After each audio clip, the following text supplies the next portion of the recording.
It's KCRW. Fan Farlow right there, a song that originally I heard as today's top tune. It's called I'm a Pilot from Reservoir.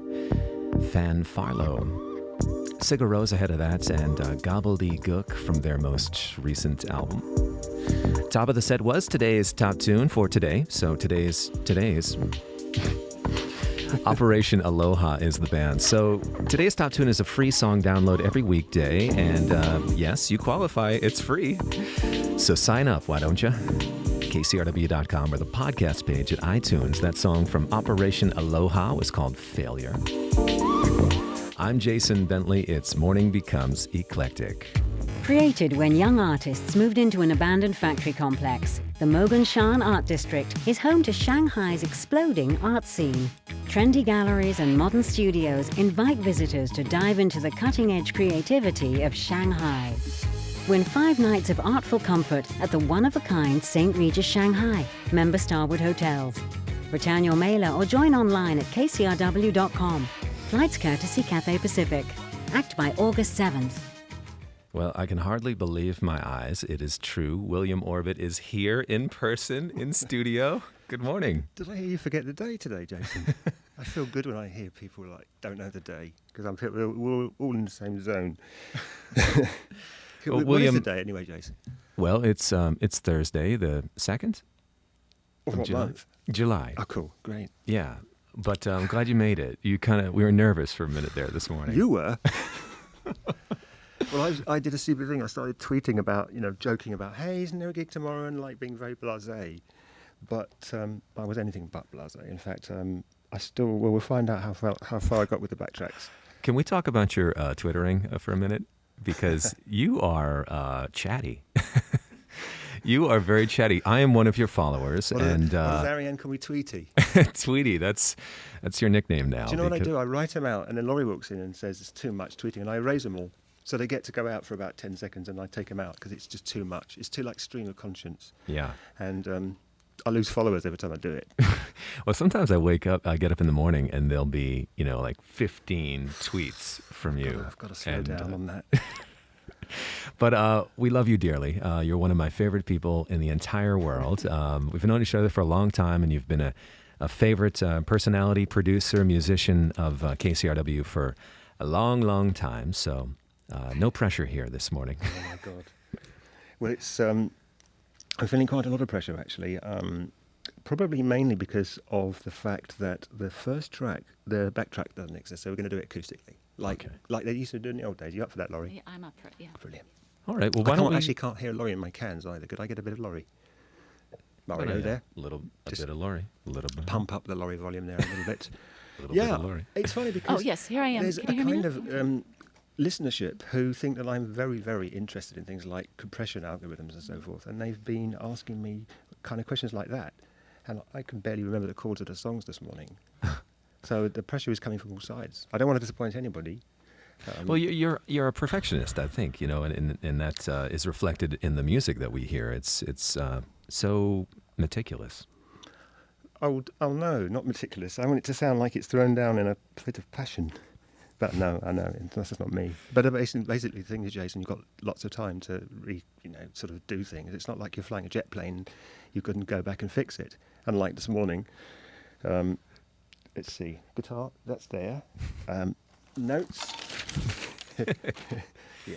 Well, would you like to play some music? Oh, yeah. Shall we do that? And then we'll come back and chat a little bit more. William Orbit is our guest live on KCRW.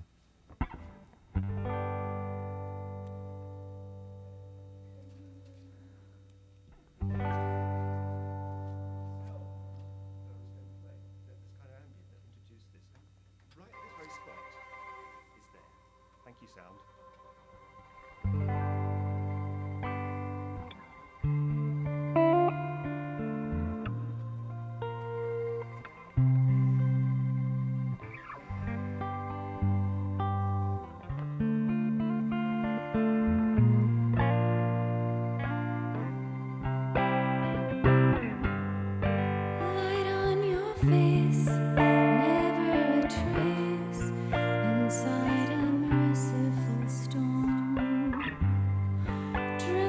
So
Hello?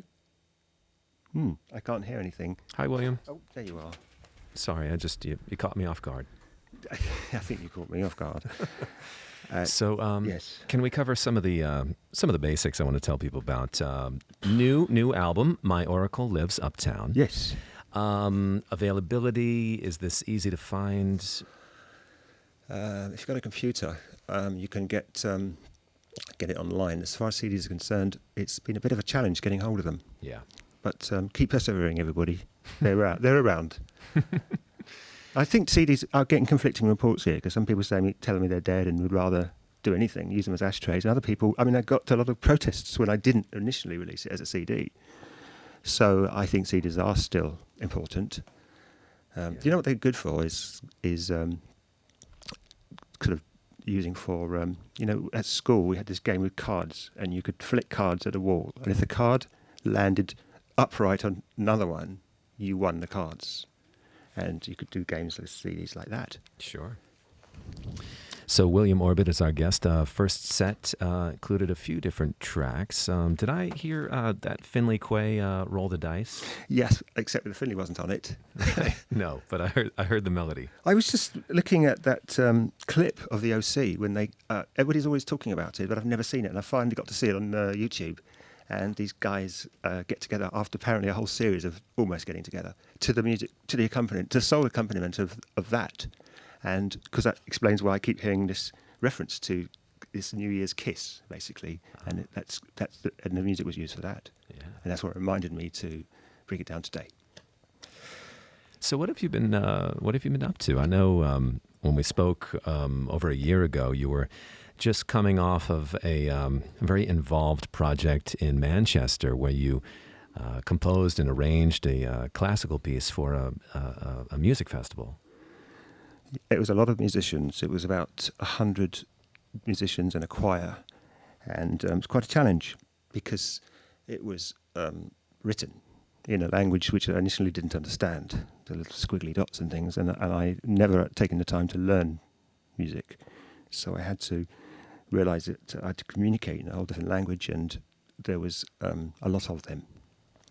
And they got fairly kind of antsy if, when I'd walk onto rehearsals, they would do this thing for teas up, wanted their tea, so they would all start doing tea noises. But at first you didn't realise what it was. When an orchestra decides to do a kind of noise, like, hinting they'd like a cup of tea, when 100 people do it, it sounds quite like a kind of rushing tide. So I just thought, I love the sound effects. But actually, they were saying it's time for tea. They don't mess around, these guys. The time is tea time, and that's that. Doesn't matter if you've got another movement to go. Oh, you've had a lifelong love of classical music, and of course, Pieces in a Modern Style was celebrated record where you interpreted great classical works through electronic music. I'm doing another one, actually. In fact, it's pretty much finished. And it was really good to do. It's something that, let's face it, those tunes, they've been around a long time. Pop music is something that people often reference to their past, and they, when they were young and in their prime and having their first romance, and it's all locked together. You play, Michael Jackson, God rest his soul, he's tied in with a lot of people's youth. They remember their own happy times, and it's all tied together. And obviously, when you're doing classical repertoire, you realise that that's long gone, and it's sort of got to stand up on its own right.